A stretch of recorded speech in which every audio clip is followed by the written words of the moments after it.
Judith to make us understand the female angle on all this. I mean, because whether it's a technical space, whether it's sometimes, even in the case of Henry, in Rising, you get to a point where females are not given some room. Females are not given room in technical roles. Females are not given room even when you've landed a job, you are in the space, and you can be restricted because you are female. So give us the experience on being female, and how have you gone through the journey? Let me say, well, let's have a real conversation. It's hard. I enjoy it when females are encouraged to take challenging roles and all that, but it's hard. Let's have real conversation. It is very hard. You don't get the opportunities that the guys would get, not because you are a female, but guys gel on a particular level. So there's a technical problem. You are supposed to find a solution. Before you sit down and have the meeting, they have had their corridor talks and had made their decisions before they come to meet you. Mm-hmm. So they are coming with what they have proposed. So in a nutshell, whatever you are going to tell them is not relevant. They have already arrived at their decision. Being a female in a technical field is hard. So you have to strive your way through. You must fight. You must fight for your sport. And that is what sometimes makes the female in the technical sector like a hard boss, because you have to fight for your sport. There are times that even when you are done already as a female in that sector, there's a battle within you. So you are fighting two battles. You are fighting the battles with the male gender, you are fighting the battle within yourself.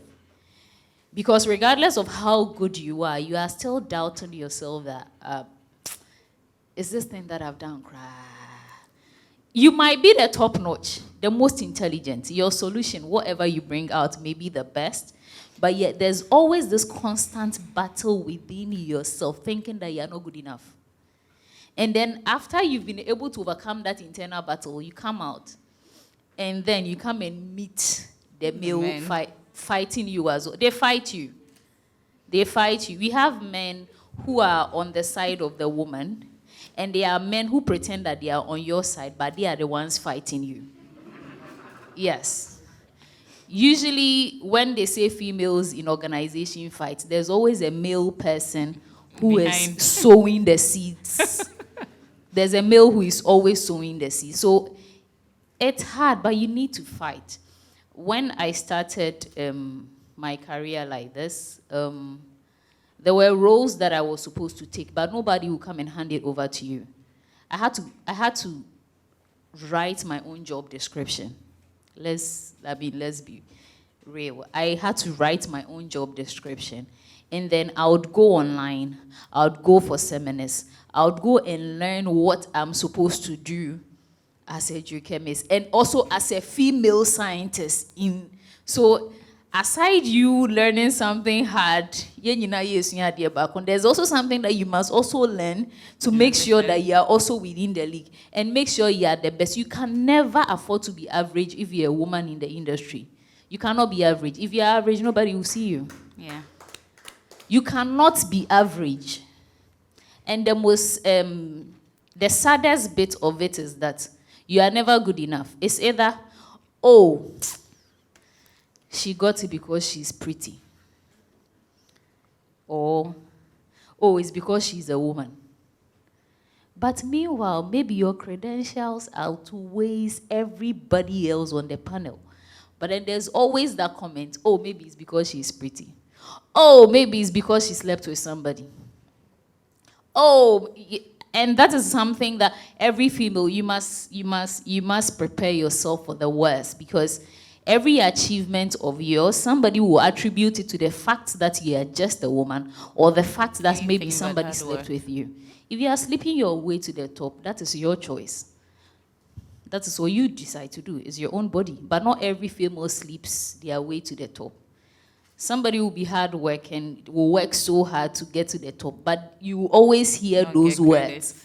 So you have to also toughen yourself against all these comments. They will come. lies, truth. There are also some older females, maybe in the sector, who were aspiring to be like you, but they couldn't because of maybe they couldn't stand up to the misogynistic males, so they kind of quelled. They would also fight you. So the battle is not easy if you're a female in the technical field. You have to fight. Strive to be the best. You cannot afford to be average. That's what I can say. You cannot afford to be average. Average is not good enough. You have to be the best. Maybe I'm getting too emotional about this thing. That's okay. We do appreciate it. I mean, we do appreciate it because it sends the message home. Yeah, so we very much appreciate it. You have to be the best. Yeah. I plead with you. You need to do your best. Don't just be average. Don't just be amongst the people, oh, yenyina yegum. No. No. You cannot afford to be yenyina yegum. You have to be the best at anything that you do. Thank you. Good one there. I can just imagine, your travels, all across, being in areas with so many men and trying to stand out. You've done a great job coming this far. Okay, so besides our panel here, we have guests here who have great experience, which I think we can tap into. His talk about certain courses difficult to be introduced directly into the university brings me on to Alhaji Raj, who actually practically trains students, or let me say graduates. So he has trained over 2,000 tertiary students who are now in the renewable sector. He is the CEO of Suka Solar, Ghana. So I'd like him to speak on some of the developments that he does for these kind of graduates, because sometimes you do need that add-on after taking the theories and what's not in the university, and that makes it easy for you to fit in, because in his case, all the training he's done has enabled some people to easily become entrepreneurs in the renewable energy sector. Some have easily fitted in jobs they may not have fitted in directly from school, from all the theory and all that is taught in the university. So, Alhaji, over to you. In Germany, there is a very strong green movement. And like him, I was also an activist. I like politics. Not the politics of Ghana, but the politics of development. So I got involved in the green movement, and I realized that one of the strong campaigns was to get rid of nuclear power and reduce the burning of fossil fuel and encourage sustainable energy generation. So I got enrolled into a university, a technical university in Germany, for a renewable energy engineering course. As part of my activism, I got involved in that. And that is how I got myself into renewable energy arena. After that, I did other courses. And I'll tell you, before I left, I had worked at Diamond House between 1988 to 93 when I was leaving. And I met, there was a time a man from Sri Lanka, Dr. Jaidev, I never forget his name. He was sent to PMMC, Precious Minerals Marketing Corporation then, as a consultant from the Commonwealth Secretariat. And he saw me, this young guy, and we became friends. And one of the things he said to me, which when I was coming, I heard Mike talking about, was broaden your mind and learn. I was an accountant. He said to me, my son, you can be an accountant, but be a generalist as well. Read newspapers, read novels, get curious. I heard that your former president, Dr. Kwame Nkrumah, he never saw, that's what he said, I don't know if that's true, that he never saw a paper lying down without reading it, to see what's going on inside. So read, and learn a lot and get curious. So, and that's what I went away with. So when I went to Germany, and did the study, I also took interest in learning languages. So I learned the German, I learned French. I left when I could speak Arabic. And a few other languages. So that helped me a lot to establish a business in Germany. And then in 2003, I left Germany with my wife, and then we moved to UK, where I set up Suka Solar Limited. We did a very good business, huge installations, trained people. As I said now, there are white people working for me, over 12 of them, and I'm here. You know, so that's the situation. So in 2000, I left. I said, I didn't leave, but I thought, this knowledge I've acquired, these people, they are highly advanced. You know, let me take it to Ghana and see whether I can make a difference. And again, I come back to when he says, don't look at the money first, okay? Develop a passion into something. So I came and set up Suka Power Limited and began to work, you know, gradually up to where we are, like Lesley said, training a lot of people and women in particular. Now, this renewable energy sector, just like the oil sector, is a very big industry, and there are lots of opportunities, especially now as they talk of sustainability. You know, sustainability in a couch way to attack the oil people, but it's actually not an attack. It's just to get them to to do something differently and create job opportunities for you. So Henry's company might be looking for a sustainability manager, right? He doesn't have to be a chemist. He could be one of you who is interested in knowing how to decarbonize certain aspects of their operations, yeah? And then you are there. If you know renewable energy, if you learn about it, you can actually augment your decarbonization activity by implementing or adopting renewable energy technologies into it. I'm not going to talk a lot because the panelists have spoken a lot. I'd rather be maybe anticipating questions that I can specifically address. So in general, I'd like to encourage all of you, students, to broaden up your mind. Whatever you are doing, you know, put aside TikTok unless you are researching, about renewable energy in it. You know, concentrate on YouTube and specifically search on topical issues that would help you. And that would actually catapult your career opportunities ahead. Thank you. Thank you so much, Alaji. Thank you. So I think my favorite part of what his submission was that you can be whatever that you want to be.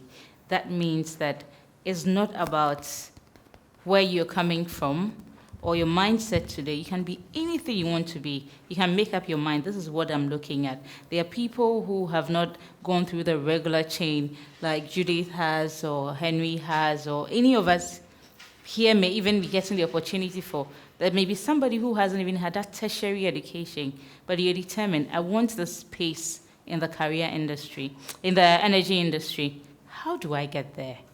Okay, I'd want us to just pick, I know time is fast spent, but I want us to just pick a little knowledge from another leader here who has worked over 12 years as a security person. So she's from secondary school, stays in as a security person, whilst whichever of her mates or just everybody goes on, taking on whatever career, but she's just a determined person. Today, she is a CEO of Petroleum, and she's doing so much, and it's just amazing. Would you sit back and say, unfortunately for me, after secondary school, whilst others went on to the university and had opportunities, I've ended up a security person, so my future is done? No. So for us, Alaji said, you can be whoever you want to be. So Millicent, kindly give them a bit of understanding on the need to be determined and how you can be whoever you want to be, maybe from your experience and what you have had. Yeah. Happy New Year to you all. Just as she said, I grew up from in a broken home. I didn't see my mom growing up from the age of 5. I was with my dad, and it wasn't easy. Even in SS, my uniforms were always tattered, so I didn't have a friend. We completed secondary school. Nobody wanted you as a friend, so I walked alone. So I just had to motivate myself. I said, no, I can't sit and be hungry. So I had to, the only job for me then with SS was a security company, because no company would employ you with that. I completed secondary school in 2002. So straight, I just looked for a security company that was available. I'm quite courageous. So when I went with my letter, they said, no, we are employing you today, okay? So they employed me. I was fortunate. They took me to one of the big multinational companies in Ghana to work there. They trained me for 2 weeks. So over there, I wasn't lucky. My SS mates had then gone to universities, Tech, Legon, etc. They will come and they will see me opening gates. I call some, they will look at me from head to toe, walk off. I cried, I was rejected, rejection. I faced almost all the pain every normal human being can face. Some, I cry, I wipe off my tears myself. No one will tell you, so how to encourage myself. All right, so you can imagine seeing all this. You can't still sit there and fail. I told myself I have to win. And one thing about me was just what Michael said. I was quite curious. I don't look at money. I remember the company that was working in 2002 when I joined the company. My salary was 30 Ghana. So I just had to go to the barbering shop and shave all my hair and say, I don't want to keep my hair. Because then the perming cream alone would take away. Oh, yeah, I'm being real here. So I just went to start my life all from the scratch. By the grace of God, I pushed. After job, I didn't have a place to sleep. Fortunately, the company, the workers were good. So I would say, can I come and wash for you? So I would say I succeeded on service. Mine was quite different. I served because I didn't have, and let's assume you've seen a beautiful house. You want to enter. There is no way you can enter because they have almost everything. But there is no one that when you go to knock and you say, I can wash for you for free. I can even trim your lawns garden for free. They will open you. So that was how come I got access to great people. And at the gate, when you come, you leave your car. By the time you come, if I get the slightest chance, I'll wash your car. I was just serviceable. And in the process, I met a lot of people. They were like, Millie, you are eloquent. Go to school, go to school, go to school. God blessed me. I met my husband in the process. He was like, resign. I was like, gentleman, no. I'll not resign because the network I'm building in this bad job is better. Sometimes I feel I wasted my 12 years being a security guard. I resigned on April 12 April 2014. You can imagine. I wasted all my years being a security. 2014, when I resigned, my salary was 210 Ghana. 2014, you can imagine, security company. But the good thing was I learned how to relate with human, the courage, the service, the network. Yes, Lesley said I'm doing well by the grace of God. It's true. Because all the people I'm working with, they knew me when I was starting from the scratch. They knew I served them. So people that they wouldn't open their doors to, I got a chance to serve them. So they knew me, and now they open their doors widely. They just connect me. By the grace of God, I went through a process. I upgraded myself and did my first degree whilst I was a guard. Sometimes you'll be there.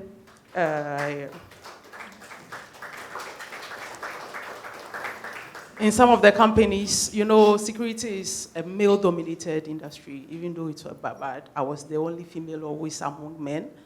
And they will come, you search them, they will talk to you now, roughly. But by the grace of God, I strived based on how I was rejected. So I feel, just in case someone looks down upon you here, it can be a leverage to keep you up. You should never give up, whatever the situation is. Just Michael said again, if you get a chance, learn more, go beyond your course. I did procurement and supply chain management. For my first degree, I was having a bribe mindset that I want to go to work without bag and return home with plenty bags as a procurement manager. So after first degree, I got another chance through network again because of the people I served. They just recommended me, recommended. I remember going into the oil industry, they called me and they were like, someone has called you. They said you can do this job. I said, no, I can't. I did procurement. They said, no, the person says you can sell. I said, okay. So they got me on board. They sell 1 million liters. It was tough, but I made it. I made more by relationship. just as I said again, relationship. And my first breakthrough was giving. Guess what? Even with my coins, I would still take my salary and buy things and dash to people. That was me. So just giving connected me to one big man. He held my hand, door to door. All the officers that have gone there to prospect for, to supply, they said no. But because he held my hand and took me there, per his confirmation, I was accepted. And now I'm dealing with great clients. Great clients by the grace of God. Thank you, Millicent. Another round of applause for her. So, Priscilla, if you can have the microphone round, whoever would like to, if you want to ask a question, just put your hand up. She'll come to you with a microphone, and then we can quickly do that and round up. I'll direct my question to MD for PUMA. So thank you, sir. I learned a lot, and I actually felt my stories like, because I also did science, and I was also in the national science, the debates club. I represented my school, and so I'm kind of feeling connected to you. So maybe if I'll be given the opportunity to come and see you after. Okay, sir. So my first question is, you're talking about strategies in teamwork. And I would want to know if you could highlight a few that could help us in growing up, because there may be so many teamwork that we may talk about, and every field may require its teamwork. So since you've given us an overview that we can do it, what then would you suggest could be a good teamwork plan for us as well? I'm glad to know I have something in common with somebody. At least I've struck a first chord. That's good. So let me tackle your first question with teamwork.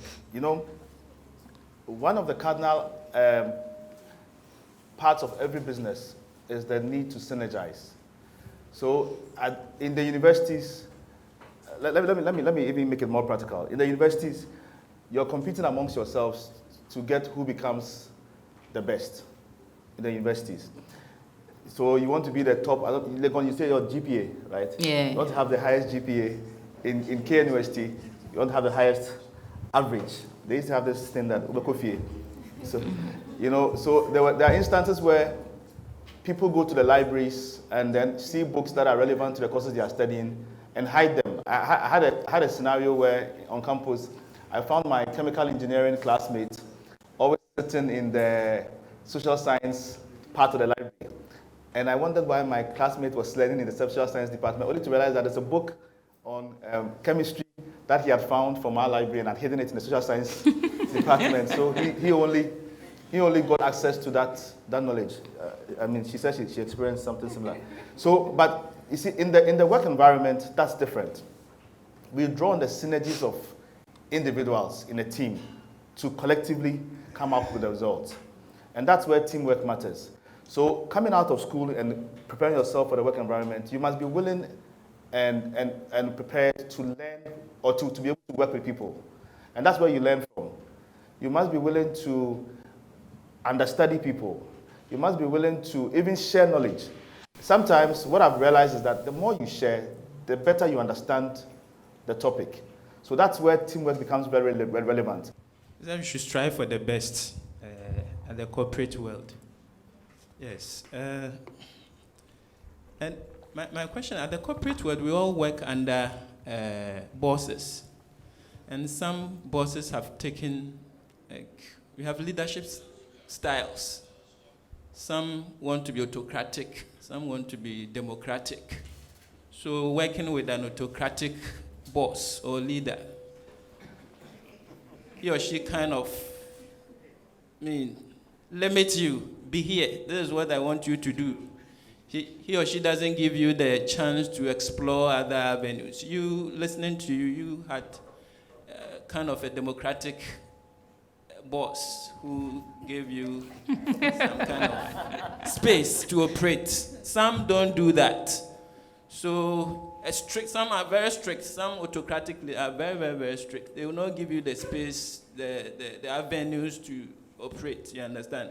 So how do you maneuver your way? Can you share with us some of your experiences? and advice how to, work. I get you. And I yes. get you. With such I leaders. never said I had a democratic leader. I never said that. But the Bible says that in all you're getting, get wisdom. Wisdom is the principal thing. I don't know what it says in the Quran, but wisdom is the principal thing. You need to learn on how to live with people, how to coexist with different people under a particular umbrella. If your boss is the strict type and he expects your pen to lie this way on the table, make sure the pen is always lying like that on the table. First, you must know your corporate principles. This is what the corporation or the company expects you to do. Do exactly that. And then if you can better it, maybe your boss wants you to be somebody who is 70 all the time, but you're a good communicator. Serve your tea with excellence, but communicate very well. Don't go and stand in front of your boss and try to shove it down her throat that you're a good communicator. No, never do that. If he wants you to serve tea, serve tea. But then if there's an opportunity for you to communicate, then you take that chance and make sure you execute your best. Don't do what is contrary to what your boss wants you to do. And usually in our organization, especially we the young people, we like to sideline with the people who are always, and the boss is like this, always complaining about leadership. No. If you are in an organization, your allegiance is to the boss. It's not to any other person who feels they are intelligent than the boss and that the boss is doing something which is not right and that they know best. No. Your allegiance is to the boss. Do what your boss wants, except in an instance where he's going or he or she is making you go contrary to what The company wants you to do. My brother, if you were a follower of Game of Thrones, there's a part where Jon Snow's guy said, "You know nothing, Jon Snow."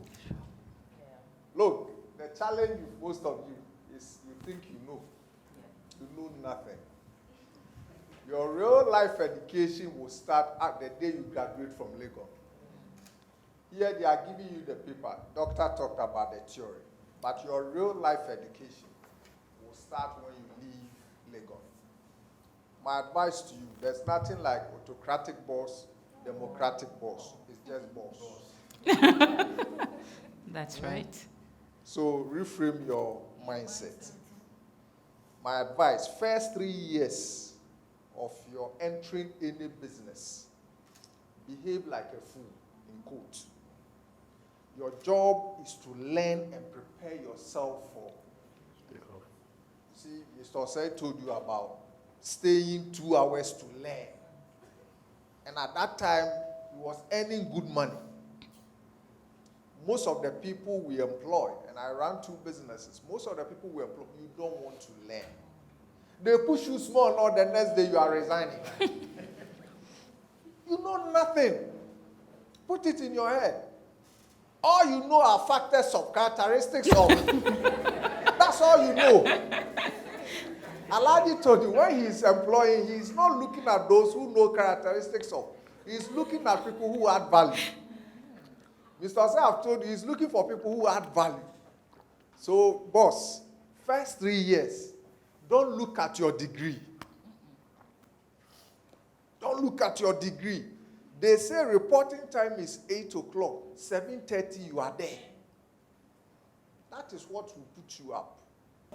I'm a psychology major. I did not study anything sales or marketing. I was sitting in a bank when I got the opportunity to get into the oil industry. So for me, I'll just reiterate what he said. Passion. Also, when an opportunity comes by, it's never going to say, hello, I'm an opportunity, take me on. It's up to you to identify that this is an opportunity. And in every space you find yourself, do your best and make sure you count.